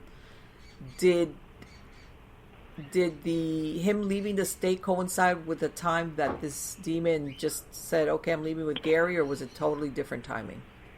No, it was completely different timing. Okay. He was already gone when Gary was here again. Gary came back when Dad had gone. Okay. And like I said, we've never heard from him again. It was goodbye, my family. He started referring to us as his family, which is not a good thing. He would say to people that came, don't lie to my family. And I would think, what does he mean by that? You know, right. There's so many questions I have. Right. I don't even know what Mr. Entity was. What was he? Right. He was intelligent. He could. I mean, he knew things. He spoke all languages. He was evil. There was that evilness to him. Oh, no, absolutely. I don't want to go into it, but he killed a lot of our pets. I don't want to even go into that because it's just too painful to think about that. Let me ask something, Debbie. He caused us 8 years. Let me ask you. This is the part. I know you guys looked at it as, so you're thinking that he was what in the background, and when that housekeeper did that ritual, it opened like a doorway. Is that what the theory is? I don't know. Okay. See, that's another thing. Here's what the experts told us, and the experts are what they know. They tried to figure out how this being came to us. And when we told him the story about, my mother told him the story about finding these things with Juanita and how she said, burn the house down, don't go in the house again. All they can figure is that she performed some type of ritual and that she opened a door, a portal. And either Mr. Entity had been waiting for an opportunity or he just came through and this was all, he made everything up. You don't know. Right. All I can say is what I experienced, And it's like it made me a different person, and because once you're really touched by this kinds of thing, when you see everything that you're taught as a child is make believe, isn't make believe. Yes, exactly. This is not like the movies. When you have to accept that because you live it. Yeah, it's like you have to accept that. Then your whole consciousness changes. And in a way, it's kind of sad because you're kind of protected in the way you think when you're a child, because you think of, okay, it's just you have to be careful of people. But then when you realize I don't just have to be careful of people, there's a whole other dimensions that I have to be careful of that exist that really, this is true. But this is another thing it did.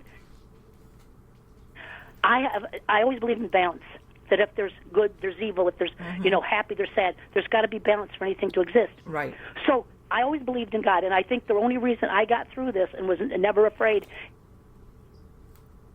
is God had my back, and I knew He was. And even though I didn't think, oh, God's got my back, it's like I almost knew that I was protected. Right. And it's like when this stuff started happening, I always believed in God, but it was always, even though you believe in God, there's always that little question: is it real? Right. Is it real? But after confronting Mr. Entity and living with him, if Mr. Entity can be alive and that evilness and that opposite of goodness is there, then God has to exist. Of course. So, and what? It did the fact that it didn't want that exorcism to take place, what does that tell you right there? Yeah. But it was like, I think back, and although it was a horrible time, and I try, when I tell the story and I tell people about it, I can say how I felt because I wasn't frightened. If you heard from my mother-in-law and my husband, you'd get a completely different perspective. Okay. You'd get that fear, which you don't get from me because I didn't have fear. But I look back at it now, and I can look back at it and think about it, and it's like almost like a dream sometimes. But it's like it was the most amazing thing that I could. And I'm glad I went through it. I'm glad I went through it, even though it was a horrible time. I'm glad I went through it because it changed me, and that was okay. It was supposed to happen. Maybe I'm supposed to have this fear because if I have it, nobody can have it. Right. Well, and you know what? And sometimes you could drive yourself crazy. The woulda, shoulda, coulda. How did this happen? Or why did this happen? Yeah. And sometimes. Now let me ask you. And it sounds like you had a really close relationship with your mother-in-law. Did she ever tell you any time during her lifetime, and she had experienced something similar? I mean, obviously not to this intensity or duration, but did she ever tell you, oh, as I was growing up or when I was younger, I had this happen to me? The only thing that she would talk about was something that happened to her mother, the one that died that Juanita was taking care of, when she was a little girl and she was living in Sicily. Right. She a very religious family. She had gotten lost in the woods. Okay. And the Virgin Mary came to her and guided her out of the forest. Really? And that was a story that she was very, that really touched her because her mother told her what happened and how the Virgin Mary never talked to her, just took her hand and guided her out of the forest, so she was all right. So that was the only thing. She never mentioned anything about ghosts or paranormal. Right. That was the only thing out of the ordinary that she talked about, was that. That's very interesting. That really is very interesting. And it's, let me tell you something, that thing about your father-in-law being giving permission, because a lot of the things, almost like when you said that the pebbles were coming down, that's like very poltergeist. You hear a lot of poltergeist cases where they have stones coming in, Sometimes they're Yeah. cold, or sometimes they're hot to the touch. When you said that, I was thinking poltergeist, but obviously this is beyond poltergeist, especially the duration, because usually poltergeist stuff is only a few weeks, and then it, first you need an adolescent, prepubescent, and then it dies off after a couple of months or whatever. But and that apporting thing. Yeah, the ports. That's the thing that to me was the spear, the ports, the moving a truck. I mean, the things it could do. What couldn't it do? So what happened? Did you move at some point from the house, or what happened? No. I would not move. This is our house. Okay. This is my house, and that's what I told him. He's going to have to leave. I'm not. Okay. And it's been 30 years, and he's never been back. Okay. And you also mentioned earlier that corner where the three houses were at, that it's what they... That's on the corner of Archibald and Arrow. People can even drive by if they're in Rancho Cucamonga and see it. This is across from it is a school. It's a very, it's Archibald Avenue. It's good property on there. Let me ask, did they demolish the houses, or are they still there? Yeah, like a year after we left, they took the houses down. Really? They were just going to trying to sell the property. Mm-hmm. Mm-hmm. And it's been 30 years. That's a pretty long time. And I remember a friend of mine who has tried to investigate, and a lot of people went into going to buy it, and then all of a sudden they back out. So 30 years, no one has developed that property. Sometimes they'll use it to park trucks on when they're doing some kind of construction in the area. They rent it out. But other than that, it's completely empty. And it's a beautiful spot. It's like 4 or 5 lots right on the corner. You can Google it and look at it. Let me tell you something. Yeah, that's a pretty long time. Okay, so Debbie, let me ask you, as far as the book, what's your website? Or can they get it at Amazon, or where can they get a hold of that book? You can go to Amazon and get it. Okay. It's there's two versions. One is a fiction version, which is based on a real story. Mm-hmm. The book is more of a story. Okay. But it touches on what happened. The other one is more of a documentary, with pictures. See, I think the pictures are sure. I'm fascinated by the pictures, even though I took them. So that's called Unwelcomed, The Unwelcomed, and okay. It's a book. It's more of a what happened, but it's not too much filled with emotion. Like I said, if it had been my mother-in-law, or something, it's more of like a documentary that I'm telling you. Listen, this is what happened. It started out as being. I was going to just make a picture book because I wanted people to see the pictures, because I have over 200 pictures of 30-year-old pictures of what happened back then, of the demon writing, of the things it did. So I wanted people to see those. And let me ask you, after that, let me ask you, and I know you told me that your husband suffered from PTSD and your poor mom-in-law, God. Was there a point, I'm sure for you, that you really were finally truly convinced this thing is not coming back?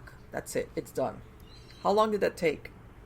Do you know what? Because we lived in the same bedroom for 2 years, 3 years afterwards, we still stayed in the same bedroom together. Oh, okay. My mother-in-law couldn't sleep alone. So it took 2 or 3 years for her to even go to the bedroom next door to us. That's how long it took before. And that's why I asked, because I was thinking to myself, after so many years of enduring this, okay, I was thinking this had to take a bit to say. And like you said, after you had all these people come through the house, and and even people that like the Warrens, and they're still it didn't happen. I'm thinking everybody there must have been waiting any minute now. It's going to say I'm back, like one of those things like from the Poltergeist movie. I'm not surprised that you're telling me that your mother-in-law had to spend a couple of years still not almost ready to actually believe that thing was totally gone. Mm-hmm. Yeah, it just doesn't go away.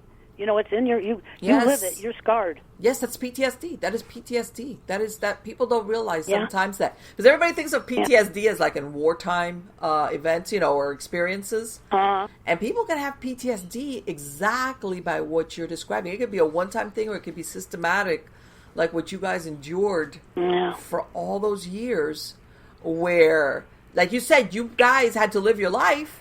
But all of a sudden, your reality, you had to incorporate into the reality of your daily life. Right. We changed. Yes, absolutely. Our reality changed. And I think what made it really bad was we were isolated. Yeah. If we had a lot of friends or people, I just came out here from New York, so I didn't even know anybody out here. Mm-hmm. So I didn't have anybody to rely on.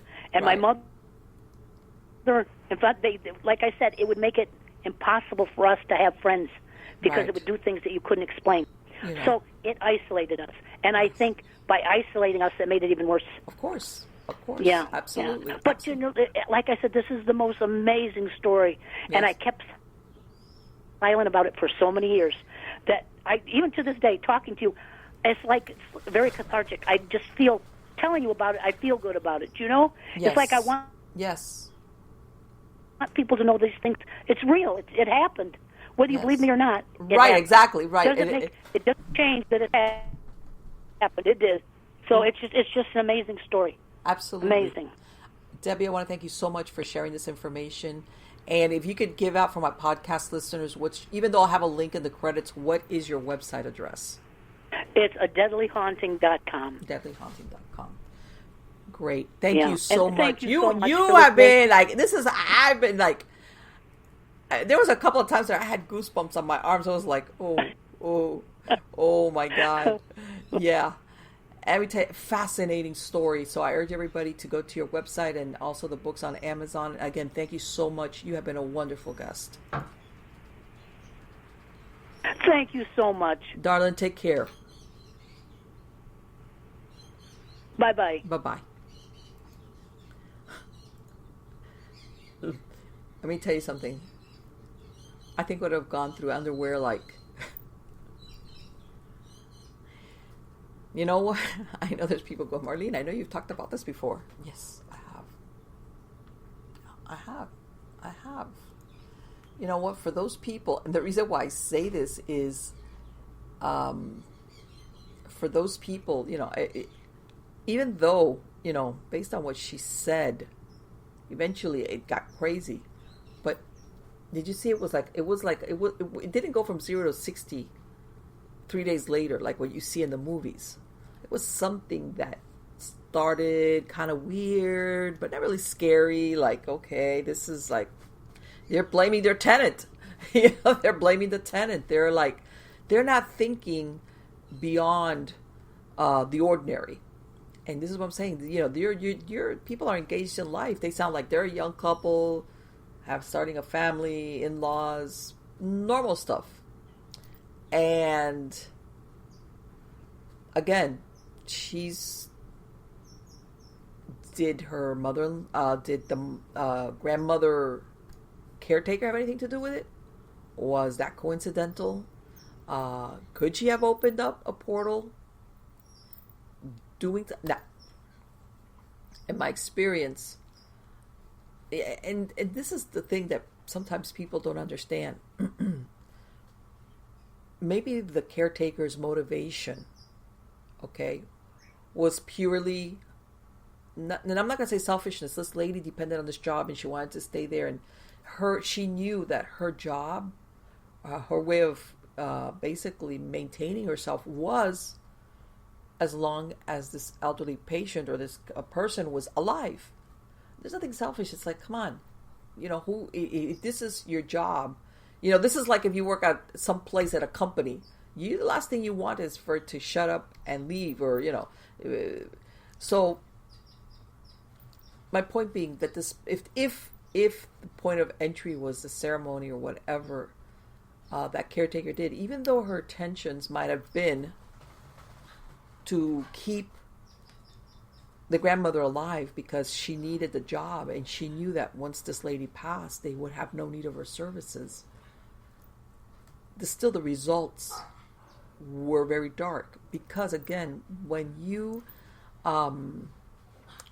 mess with things like this, again, if there was any blood, animal sacrifice, or they're saying feathers. I mean, at this point, they really don't know what it was, but obviously, this lady wasn't lighting candles in the Catholic Church. Is my point, and the reason why I say this is that everybody thinks that a lot of the South American countries, yes, it's very heavily Catholic, But they do have religious practices sometimes of, like when you have what's happened with a lot of like the voodoo and the Santeria, where they mesh Catholicism to indigenous, or African belief system, and they come up with something.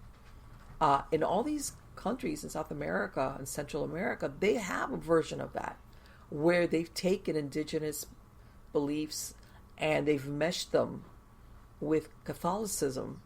And the person practicing it could say, not all, but a lot of them consider themselves Catholic, but they also learn, because this lady obviously, and this is the difference also, without knowing the particulars, there's people that will believe in these types of different kind of occult practices, or kind of like a Catholic / whatever. They believe it, and maybe they'll wear an amulet or a talisman, but they don't practice it in the sense of creating the ritual or the spell work or the items. In other words, they got to go to somebody, okay, and they'll say, for example, hey, I need a blah blah to keep my lover faithful, whatever. And then this person will prepare something for them and give it to them. So they believe it, but they really don't practice it, or they have the knowledge of the preparation. If this lady had all this stuff in her house, chances are she was practicing it. Maybe she had somebody come in and do it. Who knows? But chances are she practiced it. And even though it sounds like the next day she's hightailing it out of the house, again, even if she practiced it or somebody told her, do this, do that, my point being that there's sometimes people that don't know what they're doing, but they're successful. It's almost like, beginner's luck. Yeah. Everybody thinks that sometimes to invoke certain beings or spell work, you have to be very experienced, or for anything to happen. Not really. Sometimes people, they do it and it happens. And of course, that's the worst thing, because they can't control what it is that they do.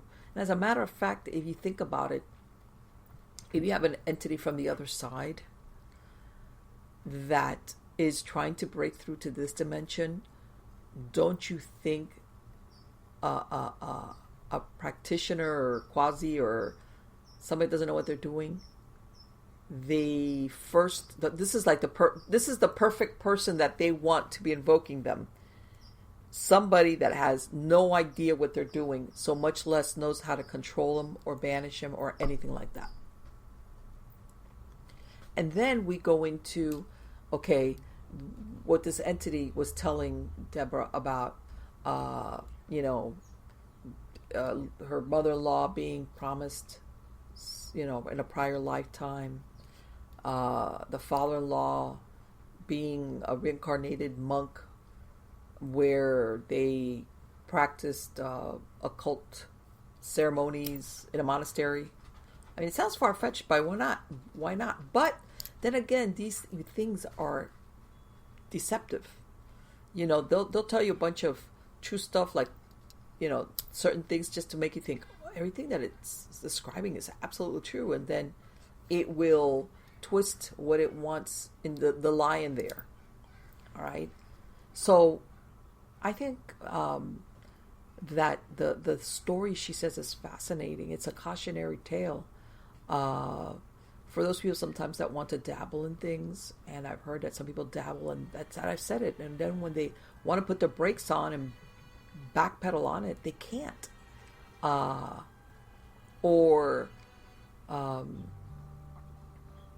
Even in that thing that she described, how her father-in-law was possessed, that was wow.